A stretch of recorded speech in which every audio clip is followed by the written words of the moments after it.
नमस्कार। टीसीएच पर एक बार फिर से आपका स्वागत है। और देश हमारा ऐसे हालात से गुजर रहा है कि जहां रोज नई नई खबरें आ जाती हैं, बातें वही पुरानी होती हैं, खबरें नई बन जाती हैं।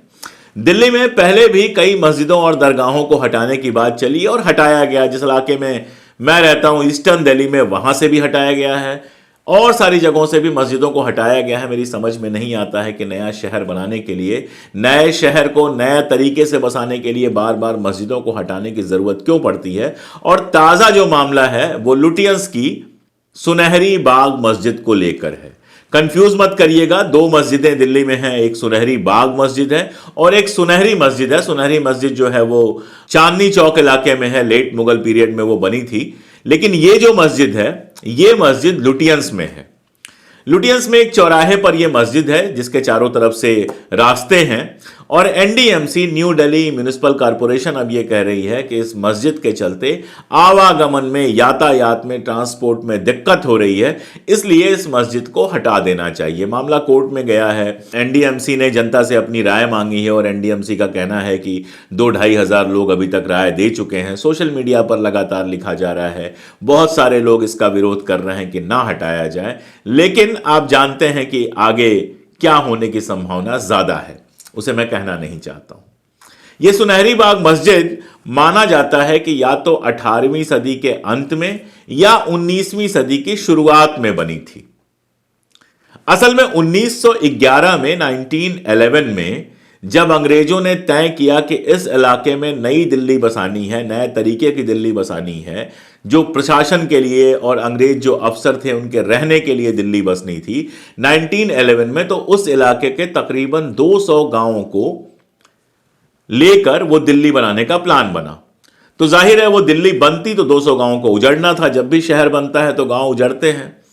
तो उन 200 गांव वालों को कहीं और बसाने की कोशिश की गई और इस इलाके को खाली करा के यहां पर लुटियंस बनाने की कोशिश की गई। लुटियंस साहब ने पूरा वो इलाका जिसमें बंगले हैं, पार्क हैं, ये सारा कुछ है, नए सिरे से बनाना शुरू किया। उस समय उन गांवों की जो मुस्लिम आबादी थी, पहले तो उसने इसी बात का विरोध किया कि हमको ये गांव नहीं छोड़ने हैं।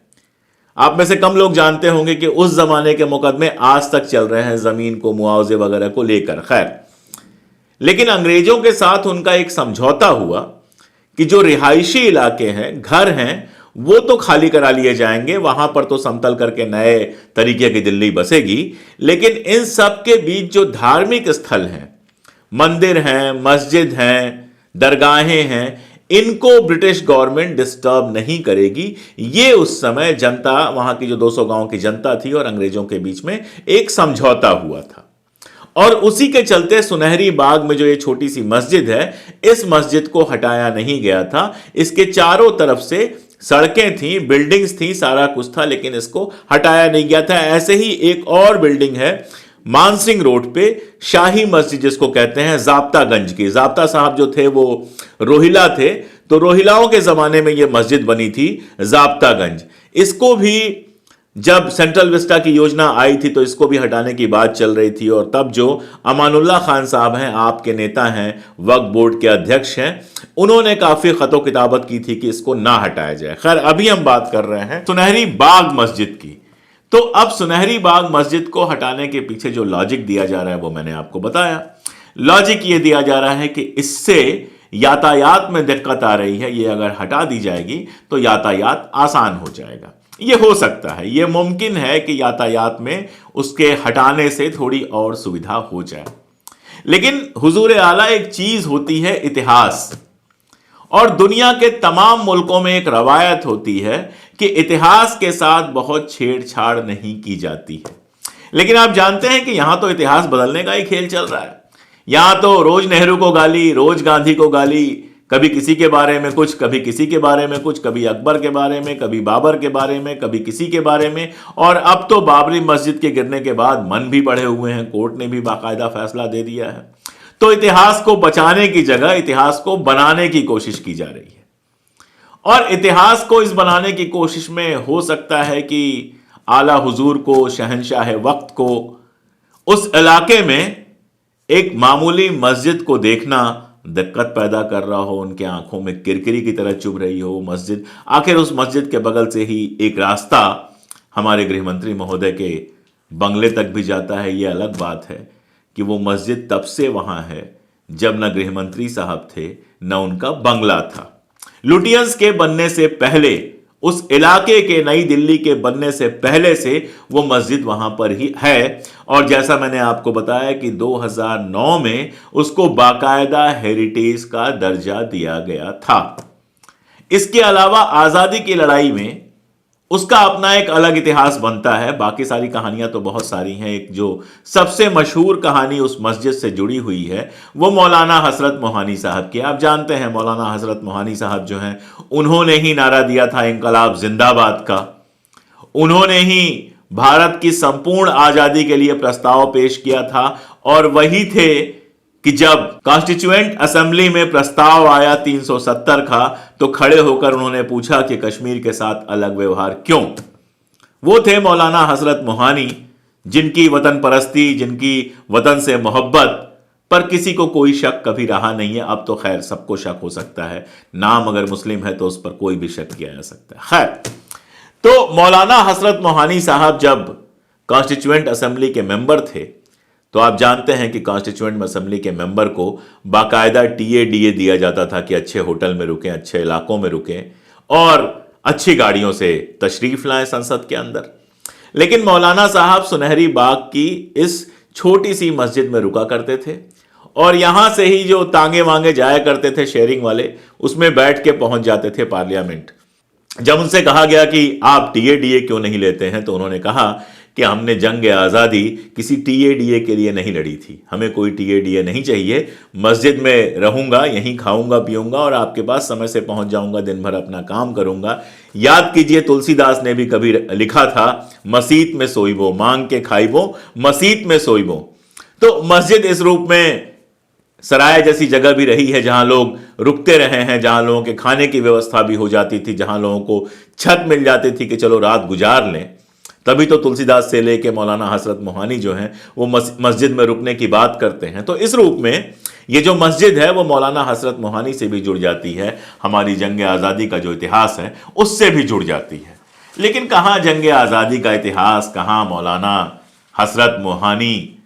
सावरकर से जुड़ी होती तो शायद उसको बचा के रखा जाता, गोलवरकर से जुड़ी होती तो शायद उसको बचा के रखा जाता। एक वतन परस्त मुसलमान से जुड़ी हुई इमारत को बचाने के लिए कहाँ कोई कोशिश करेगा। खैर, 18 दिसंबर 2023 को दिल्ली वक्फ बोर्ड इस मामले को लेकर हाई कोर्ट में गया।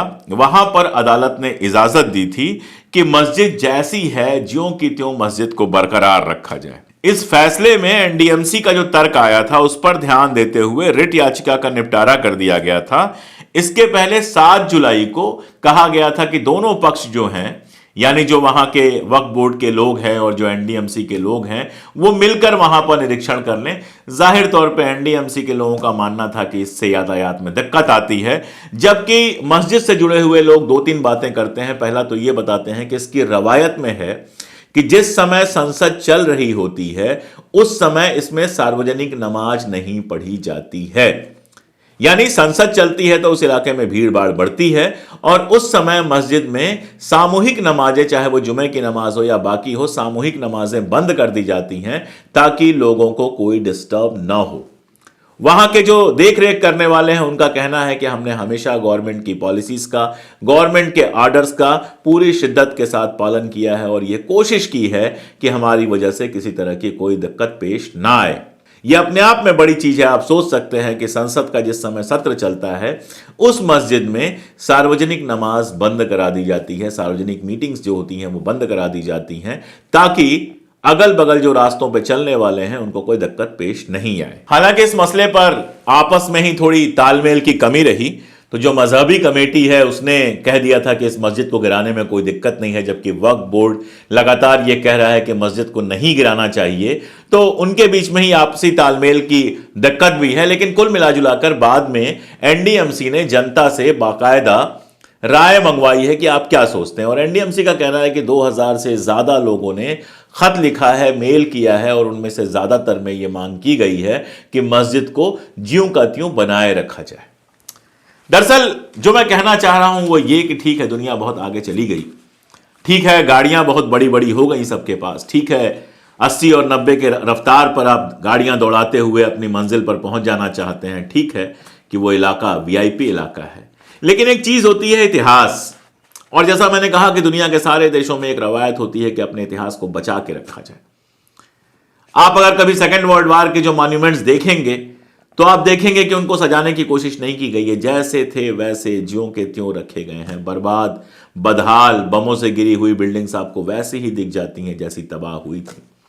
लेकिन हमारे यहां इतिहास को रंगने, संवारने, रचने का एक नया दौर चला है। आप देखते हैं कि जालियांवाला बाग कांड से वो सारे निशानात मिट जाते हैं, उनको रंगवा पुतवा के एक टूरिस्ट प्लेस में कन्वर्ट करने की कोशिश होती है। गांधी के जो तमाम सारी जगहें गांधी से जुड़ी हुई हैं और खासतौर पर साबरमती आश्रम, वहां कोशिश चल रही है कि उसको बिल्कुल एक शानदार टूरिस्ट प्लेस में बदल दिया जाए। अरे टूरिस्ट प्लेस तो दुनिया में है ही। जिसको टूरिस्ट प्लेस देखना होता है वो दुबई जाता है, जिसको टूरिस्ट प्लेस देखना होता है वो मॉल में जाता है, जिसको टूरिस्ट प्लेस देखना होता है उसके लिए बहुत सारी जगहें हैं। ऐशो आराम और अय्याशी के लिए ढेर सारे होटल्स हैं, मॉल्स हैं, जाने क्या क्या बन गए हैं। लेकिन कुछ लोग होते हैं जो अपने माजी की तलाश करना चाहते हैं, जो इतिहास को समझना चाहते हैं।